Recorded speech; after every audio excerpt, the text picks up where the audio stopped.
Welcome back. It is Friday night, which means it is time to turn our attention to our New Yorker of the Week. Tonight we honor a man who's helping bring his community together by giving them the gift of movement.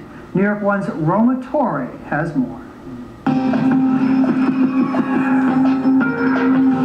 This is New Yorker of the Week.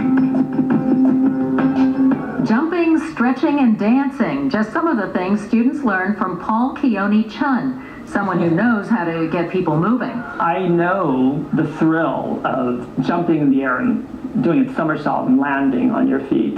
I know the thrill of moving to music as a dancer would. And I know the thrill of finding that center of peace in yoga and meditation. As a professional dancer, gymnastics student, and yoga enthusiast, Paul learned what he needed to found Keone Movement Arts, a nonprofit that brings yoga-nastics to as many people as possible.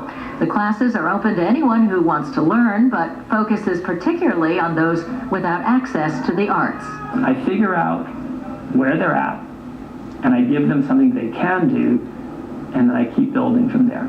Paul and KMA have taught children as young as 3, adults who may have never danced before, and young adults with special needs. At a recent KMA class at Danny Studios in Hell's Kitchen, parents looked on as their kids learned how to shake, rattle, and roll. You know, when I see the smiles on the faces of the children, the students, that's what really makes me happy. And then I see the pride in the parents. It's a feeling shared by teacher Paul and those learning from him. It's always a great honor, and I would just want to say thank you to him and all the teachers that help us so many things. And so, for giving New Yorkers the opportunity to move and feel good doing it, Paul Keone Chun is our New Yorker of the Week. Roma Torre, New York One. And joining us now in studio is our New Yorker of the Week, Paul Keone Chun.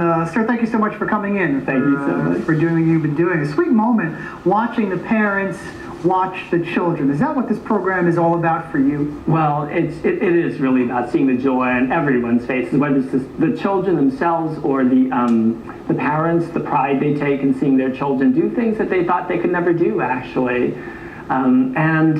Yes, and then we've even had performances where we invited guests to come and see that. And it brought a lot of tears and a lot of smiles. A lot of smiles too. What changes do you see to those who visit your classes? Not just physical changes. Well, I think it's a sense of confidence that they have. You know, that they can do things that they might not have thought of doing before, but just the physical confidence, the joy that comes with just being in front of people and performing. Actually, that's another thing. I mean, during our recent recital, you know, these students who normally you would think of as being very shy, they actually came and they were just so open and free in front of people, and that's just so empowering. Learning a little bit about themselves along the way. Absolutely, yes. What about you? Have you learned something about yourself along this journey? Absolutely. You know, anytime you create something that didn't exist before, it takes a lot of fortitude, a lot of courage, a lot of faith, but I learned that I could actually do this. And I think the thing that makes me so happy, looking back now, is not just the students that come to our class, not just the parents and the joy they have, but the whole support group behind all of this. We have a wonderful volunteer board. We have volunteers who come and assist in our classes. And, you know, everyone is just so excited to be part of this organization. And that has empowered me, actually. But to your point, your question, the fact that, you know, you have a dream about something, you know. We're New Yorkers, right? We all have dreams. We come to the city with dreams. And you just take the actions one step at a time, one step at a time. I never dreamed I would even be here today, so this is really wonderful. Well, we're happy to have you here. Let's talk about the organization itself. What started it many years ago, and what gave you the idea to do this? Well, in my lifetime, I benefited from gymnastics, dance, and yoga. I consider myself very fortunate, actually, because I was able to compete competitively. I went to schools that had competitive gymnastics programs, and that is becoming increasingly rare in these times. Then I moved to New York, and I danced professionally and performed as an actor also. But I was able to have about a 10-year career as a performer. I started out as a dancer. Dance just is so transcendent. It's a beautiful thing. And then over the last 15 years or so, I got into yoga, and I'm also a professional yoga teacher as well. These are three things that have been big parts of my life, and I'm at that age in my life where I want to share these things with the next generation, so to speak, and current generations as well, of course. But really, you know, to the point actually, gymnastics in particular as an activity is somewhat inaccessible to many because it's just a really expensive activity to do. You know, it requires expensive equipment, teachers who know what they're doing, and insurance, yes indeed.